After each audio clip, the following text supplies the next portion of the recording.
और आज मेरे मेहमान हैं मानव संसाधन विकास मंत्री रमेश पोखरियाल निशंक जी। निशंक जी, स्वागत है आपका राज्यसभा टीवी पर और धन्यवाद हमसे बात करने के लिए। सर, सबसे पहले बात करते हैं स्कूलों की, शैक्षणिक संस्थानों की। जो मिनिस्ट्री ऑफ होम अफेयर्स की गाइडलाइंस हैं उसके हिसाब से 31 जुलाई तक स्कूल कॉलेज बंद रहेंगे, लेकिन उसके बाद जो राज्य सरकारें हैं वो अपना अपना प्लान बना रही हैं। लेकिन जब कभी भी स्कूल खुलेंगे, शैक्षणिक संस्थान खुलेंगे, किस तरह से सेफ्टी का ध्यान रखा जाएगा, सोशल डिस्टेंसिंग को ध्यान में रखते हुए? देखिए, जैसे जैसे परिस्थितियाँ दिखेंगी और जहाँ तक स्कूलों को खोलने का विषय है, राज्यों के साथ लगातार परामर्श करके और गृह विभाग के साथ परामर्श करके और स्वास्थ्य विभाग का जो निर्देश है उसका पालन करके हम लोग आगे इसको जब भी खोलेंगे इन दोनों तीनों चीज़ों का ध्यान रखेंगे।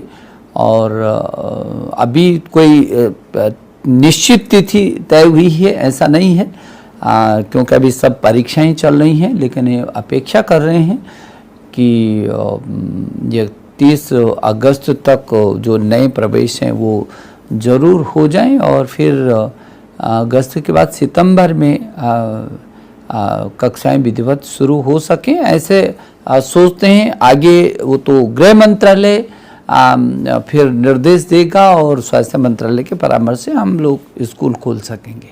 लेकिन सर, एक बड़ा मुद्दा जो अभिभावकों का है कि सत्र शुरू होने से पहले ही जो स्कूल हैं उन्होंने नई एडमिशन फीस की मांग सामने रख दी है।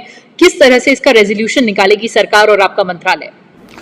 देखिए, अभिभावकों की शिकायत जो है वो राज्यों के साथ थोड़ा सा जोड़ करके मैं लगातार ये कहा है कि जहाँ तक शुल्क का सवाल है और जो फीस लेने का वो है, वो राज्यों पर ही निर्भर करता है, राज्यों का भी विषय है।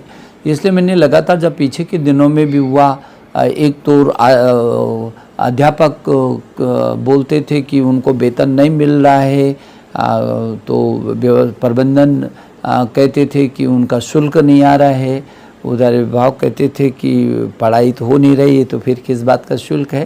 तो इन तीनों में कैसे समन्वय हो सके, राज्य सरकारों को थोड़ा सा आगे आकर के और इस जो बाधा है इसको दूर करना चाहिए, ऐसे मैंने सभी शिक्षा मंत्रियों से निवेदन किया है। सर, एक बात और देखिए, हमने कोविड के ज़माने में कि जगह जगह ऑनलाइन क्लासेस शुरू हो गई हैं, ये कितनी सहायक साबित हो रही हैं बच्चों को शिक्षा प्रदान करने में? देखिए, ऑनलाइन लर्निंग हमारी व्यवस्था है कि हमको ऑनलाइन पढ़ाना पड़ा और हम सोच भी नहीं सकते। दुनिया में किसको पता था कि ऐसा हो जाएगा? ना दुनिया को पता था, ना देश को पता था, ना अभिभावक को पता था, ना छात्र को, ना हमको। लेकिन ऐसी परिस्थितियाँ आई और ऐसी परिस्थितियाँ आई कि लोग घर से बाहर नहीं निकल सकते, उनकी सुरक्षा का विषय था।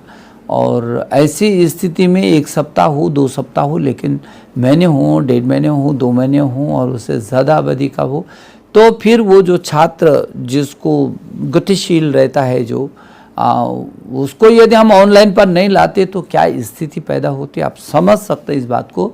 और इसलिए मुझे इस बात की खुशी है कि इस देश का, आप तो जानते हैं, 1000 से भी अधिक विश्वविद्यालय हैं यहाँ और 45,000 50,000 डिग्री कॉलेज हैं, ये 15 लाख से अधिक स्कूल हैं, 1 करोड़ 9 लाख से अधिक अध्यापक हैं और कई देशों की कुल जितनी जनसंख्या नहीं होगी उतना 33 करोड़ से अधिक हमारे छात्र छात्राएं हैं। अब इनकी सुरक्षा की पहली जिम्मेदारी हमारी कि उनकी सुरक्षा हो, तो उनको घर ही पर वो विक्षुब्ध न हों, वो कठिनाई में न जाएं, वो उनका मनोबल न गिरे, वो अवसाद में जाने की स्थिति में ना आए, अभिभावक परेशान ना हो। इसलिए हम ऑनलाइन पर लाए कि ऑनलाइन अध्यापक और अभिभावक दोनों मिलकर के अपने बच्चे को अध्ययन करवाएंगे। ऐसा हम लोगों ने ये सोचा, विचार किया और उसी आधार पर हम लोग ऑनलाइन पाठ्यक्रम को लाए। मुझे खुशी है कि काफ़ी कुछ कवर किया है, काफ़ी कुछ अभी कवर करना है, क्योंकि हमारा टारगेट अंतिम छात्र तक पहुंचने का है। लेकिन ऑनलाइन तो हमारी व्यवस्था है, तो में से ऑनलाइन ऑफलाइन दोनों ही चलें तो बहुत बेहतर होगा, लेकिन कब तक सामान्य स्थिति आएगी अभी कुछ कहा नहीं जा